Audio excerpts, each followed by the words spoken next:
नमस्कार मंडळी, स्वागत आहे तुमचं आजच्या व्हिडिओमध्ये. तर आजच्या व्हिडिओमध्ये आपण आज पाहणार आहोत सत्यनारायणाच्या पूजेविषयीची माहिती.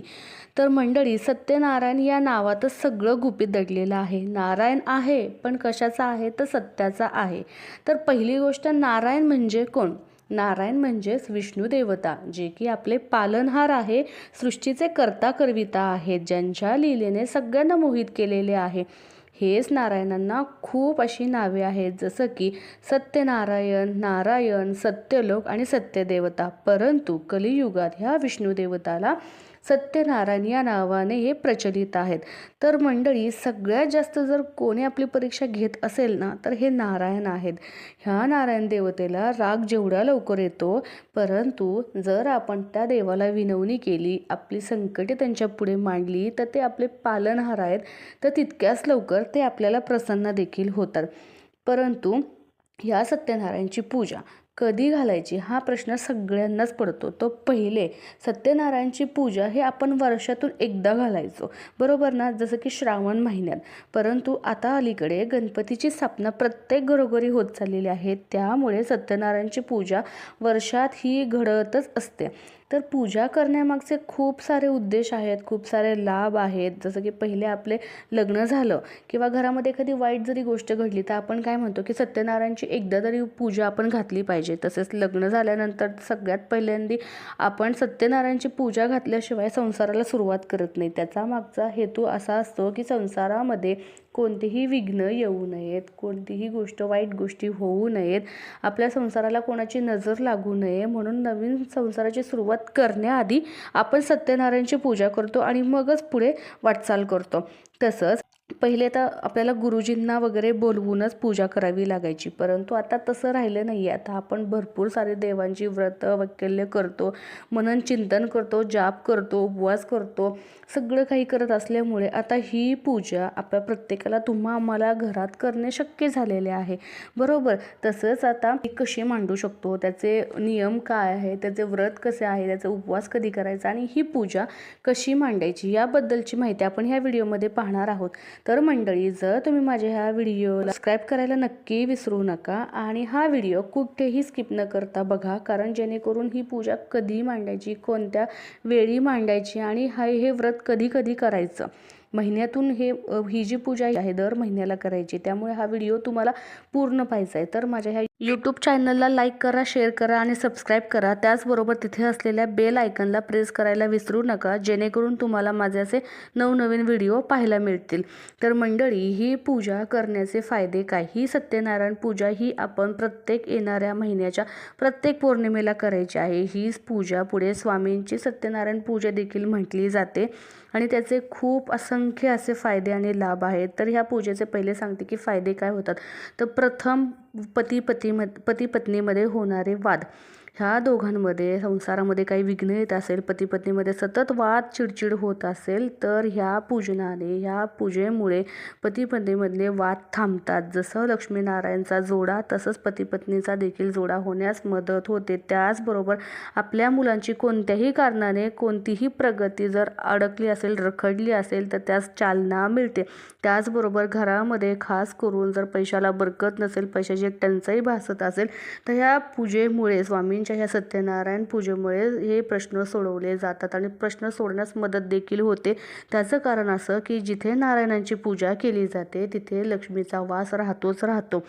जिथे नारायण आहे तिथे लक्ष्मी आहे, त्यामुळे लक्ष्मीची बरकत, लक्ष्मीचा वास आपल्या घरात राहण्यास मदत होते. त्याचबरोबर ही पूजा आता कधी करायची, त्याचे नियम काय, हे मी आता तुम्हाला फटाफट सांगते, जेणेकरून हा व्हिडिओ खूप जास्त मोठा नाही होणार. तर पहिली गोष्ट, ही पूजा कधी करायची, तर ही स्वामींची पूजा ही दर महिन्याच्या येणाऱ्या प्रत्येक पौर्णिमेला आपल्याला करायची आहे. आणि खास करून आत्ता येणारी नवीन वर्षाची 2026 मधील मकर संक्रांती दिवशी जी पूजा आहे, जी पौर्णिमा आहे, त्या दिवशी ही पूजा आपल्याला करायची आहे, जेणेकरून ह्या वर्षामध्ये जे काही तुमच्या बाबतीत वाईट घडलं असेल किंवा काही लाभ झाले नसतील, तर येणारं नवीन वर्ष तुमच्यासाठी खूप काही सकारात्मक गोष्टी घेऊन येतील, जेणेकरून ही पूजा करण्यास तुम्ही नवीन वर्षात तुम्ही ह्या पूजेला सुरुवात करू शकता आणि पुढचं आयुष्य तुम्हाला नक्की भरभरीत चांगलं जाईल, पुढचं आयुष्य. तर ही पूजा जी आहे, तर येणारी जी संक्रांत आहे त्या दिवशी ही पूजा मांडायची आहे. ज्याला कोणाला सुरुवात करायची असेल त्यांनी नक्की ह्या पौर्णिमेपासून सुरुवात करा. तर ही पौर्णिमा संध्याकाळी प्रदोषकालीच मांडायची असते. तर सत्यनारायण पूजा पहिल्यांदा आपण ही स्वामींची सत्यनारायण पूजा जी आहे ही पूजा सायंकाळी प्रदोषकाळी मांडायची. प्रदोषकाल म्हणजे कोणता? तो सायंकाळी जे दिवाबत्तीचा टाईम असतो त्याला म्हणतात प्रदोषकाल. त्या काळीच ही पूजा मांडली जाते. तर आता ही पौर्णिमा कधी येते? कारण का दर महिन्याला आपण कॅलेंडर पाहायचं आहे, पौर्णिमा पाहायची आहे, त्याची वेळ पाहायचा आहे. तर प्रदोषकाळ शोधायचा आहे. जसं की समजा आज सकाळी पौर्णिमा सुरू झाली तर आज सकाळी तुम्ही पूजा मांडायची नाही, संध्याकाळी पूजा मांडायची आहे. परंतु कधी कधी रात्री पौर्णिमा सुरू होते. जर आज रात्री पौर्णिमा सुरू झाली तर दुसऱ्या दिवशी तुम्ही सायंकाळी ही पूजा मांडायची आहे. तर त्याचबरोबर ही पूजा म्हणताना काही काही नियम आहेत. जसं की ही विधी जी आहे ही पूर्ण शास्त्रोक्त पद्धतीने तुम्हाला करायची आहे. जसं की सत्यनारायण पूजेला आपल्याला केळीचे खुटे लागतात, परंतु ह्या पूजेसाठी आपल्याला 4 आंब्याची डहाळी लागायची आहे. तर पहिल्यांदा काय काय वस्तू लागणार आहेत, काय काय सामग्री लागणार आहे ती मी आधी तुम्हाला सांगते. तर पहिली गोष्ट की तुम्हाला ही पूजा सायंकाळी मांडायची आहे. दुसरी गोष्ट तुम्हाला चौरंगच लागणार आहे. नंतर एखादा आवश्यक असेल तर पाट मांडा, परंतु पूजेसाठी चौरंगच लागणार आहे. त्या चौरंगावरती तुम्हाला 1.25 मीटरचं पांढरं कापड लागणार आहे मंडळी. पांढरं आणि 1.25 मीटरचं कापड लागणार आहे. त्याचबरोबर 3 सुपारी लागणार आहेत. सत्यनारायणांचा फोटो कंपल्सरी लागणार आहे. स्वामींची मूर्ती असेल तर मूर्ती, फोटो असेल तर फोटो, आणि तेही जर नसेल तर श्रीफळ कायमस्वरूपी तुम्हाला चौरंगावरती ठेवायला लागणार आहे. त्याचबरोबर सत्यनारायणचे पुस्तक लागणार आहे. तेवढ्या सगळ्या गोष्टी तुम्हाला कंपल्सरी लागणार आहेत आणि त्या सगळ्या वस्तू तुम्ही नवीनच घेऊन यायच्या आहेत. कुठलीही वस्तू किंवा वस्त्र किंवा काही तुम्ही जुनं वापरायचं नाही. सत्यनारायणचं पुस्तक जुनं चालेल, बाकीच्या वस्तू तुम्हाला नवीन आणायच्या आहेत. त्याचबरोबर कशी मांडायची मी ते सांगते. ह्या व्हिडिओमध्ये तुम्हाला दिसत असेल मी फोटो देखील टाकलेली आहे, तर त्या व्हिडिओमध्ये जसं दिले तशी तुम्ही पूजा मांडू शकता. तर पहिल्यांदा जिथं पूजा मांडायची ती जागा सगळी व्यवस्थित करून घ्यायची. चौरंग मांडायचा, रांगोळी काढायची. सगळ्यात पहिलं तुम्ही समई किंवा दिवा जे काही लावणार आहे तो प्रज्वलित करायचा आहे.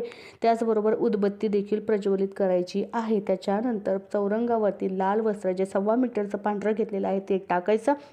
त्याच्यावरती सत्यनारायणचा फोटो ठेवायचा, स्वामींची मूर्ती ठेवायची, त्याचबरोबर श्रीफळ देखील ठेवायचं आहे. त्यानंतर त्या चौरंगावरती तुम्ही गव्हाची रास करायची आहे, तांदळाची रास करायची नाही आहे. गव्हाचा गोल करायचा, त्यावरती कलश ठेवायचा. आणि मी नेहमी सांगितलेलं आहे की सगळ्यात पहिल्यांदा कलश देवतेची पूजा करायची. आता कलश देवतेची पूजा कशी करायची ही मी थोडक्यात सांगते. जसं की कलश ठेवला की त्याच्यानंतर त्या कलशला तुम्ही 5 नाम ओढून घ्यायचे पहिल्यांदा. त्याच्यानंतर त्या कलशमध्ये तुम्ही असं टाकायचं की कलश देवताभ्याय नमः हरिदम कुंकुम समर्पयामी, की हळद कुंकू टाकायचं. नंतर ओम श्री कलश देवताभ्याय नमः अलंकाराते अक्षदम समर्पयामी, ओम श्री कलश देवताभ्याय नमः ऋतुकालादौ पुष्पम समर्पयामी, ओम श्री कलश देवताभ्याय नमः दीपम समर्पयामी, ओम श्री कलश देवताभ्याय नमः धूपम समर्पयामी. ह्या सगळ्या गोष्टी झाल्या की समजायचं की कलश देवतेची पूजा झाली. आणि हा जो मी सांगितलं हे सगळं पुस्तकामध्ये लिहिलेलं आहे. अशीच सगळी पूजा तुम्हाला पुस्तकामध्ये वाचून देखील तुम्ही करू शकता. मग कलश देवतेची पूजा झाल्यानंतर त्याच्यावरती ताम्हण ठेवायचं आहे. ताम्हणामध्ये शक्यतो 1.25 किलो तांदूळ घ्या. शक्य नसेल तांबळ छोटं असेल तर कमी घेतले चालतील, परंतु 1.25 किलोचं प्रमाणाचा लाभ खूप आहे. त्यामुळे ज्याला शक्य आहे त्याने 1.25 किलो तांदूळ घ्या. त्याच्यामध्ये बालकृष्ण देवतेची मूर्ती ठेवा. त्याचबरोबर नारळ जे ठेवले त्या नारळाची पूजा करून घ्या, फोटोची पूजा करून घ्या. आणि त्याच्यानंतर त्या कलशासमोर 3 नागिनीची पानं जी आहेत ती नागिनीची पानं ठेवा. त्याच्यावरती 3 सुपाऱ्या ठेवा. सगळ्यात महत्त्वाचं ह्या सुपाऱ्या ज्या आहेत त्या सुपाऱ्यांवरती 1, 2, 3 हे कोणत्याही अक्षराने कोणत्याही रंगाने नंबर टाकून घ्या. त्याचं कारण असं की दर महिन्याला आपल्याला ही पूजा मांडायची आहे, त्याच्यामुळे ही सुपारी गहाळ होता कामा नये, त्यांची जागा बदलता कामा नये. त्यामुळे त्या सुपाऱ्यांवरती तुम्हाला नंबर टाकणं गरजेचं आहे, कारण का पुढच्या वेळेस मांडताना ती सुपारी तुम्ही त्याच क्रमाने अनुक्रमे मांडायची आहे. तर सगळ्यात पहिलं तुमच्या समोर पाट असणार चौरंग असणार आहे, तर तुमच्या उजव्या हाताला नारळ ठेवायचा आहे चौरंगावरती आणि उजव्या हातापासूनच सुपारीची देखील मांडणी करून घ्यायची आहे. तर पहिल्या नंबरची जी सुपारी असणार आहे ती गणपती देवतेची असणार आहे. मधली सुपारी 2 नंबरची जी असणार आहे ती आपल्या कुलदेवतेची असणार आहे. 3 नंबरची जी सुपारी असणार आहे ती आपल्या वरुण देवतेची सुपारी असणार आहे. असे अनुक्रम नेहमी असाच मांडायचा आहे. तुमच्या उजव्या हातापासून सुरुवात करायची आहे. ह्या 3 सुपाऱ्यांना तुम्ही नैवेद्य म्हणून 3 छोट्या छोट्या वाट्या करून ठेवा. त्याच्यामध्ये खडी साखर किंवा साखर ठेवायची आहे आणि कंपल्सरी तुम्हाला तुळशीचं पान लागणार आहे आणि आणि पुस्तकामध्ये प्रत्येक देवतेची पूजा सांगितली. जशी मी तुम्हाला आता कलश देवतेची सांगितली तशीच तुम्हाला त्या गणपतीची, कुलदेवतेची, वरुण देवतेची पुस्तकामध्ये वाचून तशी पूजा करून प्रसाद अर्पण करायचा आहे. त्याच्यानंतर शेवटी पूजा होणार आहे ती बालकृष्ण देवतेची होणार आहे. बालकृष्ण देवतेची पण सेम पूजा करून घ्यायची तुम्ही. आणि सगळ्यात पहिलं तुम्ही पूजेला बसायच्या आधी सारखं उठणं होणार नाही आहे, त्याच्यामुळे सगळ्यात पहिला तुम्ही शिऱ्याचा प्रसाद करून घ्यायचा आहे. अट मात्र एकच की सगळं प्रमाण जे काय आहे प्रसादाचं ते 1.25 पटीचं असावं. जसं की दूध, साखर, तूप आणि रवा हे जे काय आहे ते 1.25 प्रमाणात असावं. मग तुम्ही माप कोणतंही ठेवा, वाटी, साखर, चमचा, काही वाटी, चमचा जे काही असेल ते ठेवा, परंतु अट एकच की 1.25 प्रमाणात ठेवा आणि त्याचा प्रसाद बनवा. कोणी मदत करायला असेल तर नंतर त्यांच्याकडून करून घ्या, कोणी नसेल तर सगळ्यात आधी प्रसाद करून मग पूजा करायला बसा. आणि त्याच्यानंतर ही सगळं बालकृष्ण देवतेची पूजा झाली की त्याच्यानंतर पहिला प्रसाद तुम्ही दाखवून घ्यायचा आहे. पूजा आपण शक्यतो काय करतो, आरती झाल्यानंतर प्रसाद दाखवतो, तर तसं नाही आहे. त्या सुपाऱ्यांचा प्रसाद त्यांच्यासमोर असलेली साखर असणार आहे आणि पूर्ण पूजेचा बालकृष्ण देवतेचा सत्यनारायणचा प्रसाद म्हणून सगळा मिळून तो आहे तो शिऱ्याचा असणार आहे. तो अध्याय वाचायच्या आधीच तुम्हाला दाखवून घ्यायचा आहे. त्याच्यानंतर सगळी पूजा झाल्यानंतर तुम्हाला 1 ते 5 अध्याय आहेत, ते 1 ते 5 अध्याय वाचून घ्यायचे आहेत. अट आता अशी आहे की 2 पुस्तकं आहेत. मी 2 पुस्तकांची फोटो टाकलेली आहेत. एक निळ्या कलरचा आहे, एक पिवळ्या कलरचा आहे. तर पिवळ्या कलरमध्ये काय झालं ना की संस्कृतमध्ये पण अध्याय आहेत आणि त्याचं भाषांतर मराठीमध्ये पण केलेलं आहे. आणि निळ्यामध्ये मराठी भाषांतर नाही आहे, फक्त संस्कृत भाषा आहे. तर ज्याला संस्कृत भाषा व्यवस्थित वाचता येते, छान येते, तर त्यांनी फक्त निळं पुस्तक घेतलं तरी चालेल. परंतु ज्याला थोडासा वाचण्यास काही प्रॉब्लेम येतो किंवा ती संस्कृत भाषा ज्याला समजत नाही, त्याचा अर्थ कळत नाही, तर त्याने ती पिवळं पुस्तक घ्या. तर 2 पुस्तकं घेतली तरी चालेल, 1 घेतलं तरी चालेल. आणि मग शेवटी तुम्ही आरती करायची. ते अध्याय प्रत्येक अध्याय वाचल्यानंतर घंटी वाजवायची, मग दुसऱ्या अध्यायाला प्रारंभ करायचा आणि 5ही अध्याय वाचून झाल्यानंतर तुम्ही आरती करायची आहे. आरती झाल्यानंतर तुम्ही जो प्रसाद आहे तो सगळ्यांना वाटायचा आहे. आणि आपण जे कोणी पूजा मांडणार आहे त्यांनीच दर महिन्याला ती पूजा मांडायची आहे. मासिक धर्म जर आला तर त्या दिवशी पूजा पण मांडली जाणार नाही आहे, परंतु उपवास मात्र पौर्णिमेचा करायचा आहे. त्यानंतर जेव्हा पूजा करणार आहे पहिल्यांदा त्यांनीच कायमस्वरूपी ती पूजा करायची आहे, उपवास करायचा आहे. आणि तो जो प्रसाद शिऱ्याचा केलेला आहे, आता मंडळी सगळ्यात मोठी चूक अशी होते की सगळेजण ही नेम धर्म धरून पूजा करतात, परंतु एक चूक करतात की हा प्रसाद सगळ्यांना वाटतात. तर हा प्रसाद जो आहे शिऱ्याचा तो प्रसाद फक्त घरच्या सदस्यांनीच खायचा. घरच्या व्यतिरिक्त कोणीही हा खाता कामा नये. आपलं सगळं पुण्याचं फळ देखील त्या बाहेरच्यांना देखील मिळालं जातं. जर तुम्ही जरूर सगळ्यांना पाया पडायला, त्या पूजेच्या पाया पडायला सगळ्यांना बोलवा, सगळं करा, परंतु त्यांना एक वेगळा प्रसाद द्या किंवा वेगळा बनवून ठेवा. परंतु देवाला जो अर्पण केलेला प्रसादाची वाटी आहे त्यातला प्रसाद फक्त सगळ्या घरच्या सदस्यांनीच खायचा आहे. त्याचबरोबर आरती झाली, सगळं झालं, जे काही इच्छा आहे ती पूजा मांडून झाल्या अध्याय वाचायच्या आधीच तुमच्या मनात ती इच्छा तिथे बोलायची आहे. आणि त्याच्यानंतर दुसऱ्या दिवशी त्याची उत्तर पूजा करायची, पुन्हा दिवा वगैरे लावायचा, हळद कुंकू व्हायचं आणि मग 10-15 मिनिटानंतर ती पूजा आपण काढून घ्यायची आहे. तर मंडळी हे सगळे नेमधर्म पाळा, बघा तुमच्या घरामध्ये नक्की सुखशांती लाभेल, भरभराट होईल, तुमच्या सगळ्या अडचणीवरती मात होईल आणि याचं फळ नक्की तुम्हाला भेटेल. 2026 हे वर्ष तुम्हाला सगळ्यांना खूप छान जावं आणि ह्या नवीन वर्षी छान सुरुवात करा, हीच प्रभूचरणी माझी इच्छा आहे. त्याचबरोबर मंडळी दर पौर्णिमेला मी देखील ही पूजा मांडत असते, त्याच्यामुळे हा व्हिडिओ पाहून देखील तुमच्या मनात काही प्रश्न असतील तर मला कमेंटमध्ये नक्की विचारा. बोला सत्यनारायण महाराज की जय.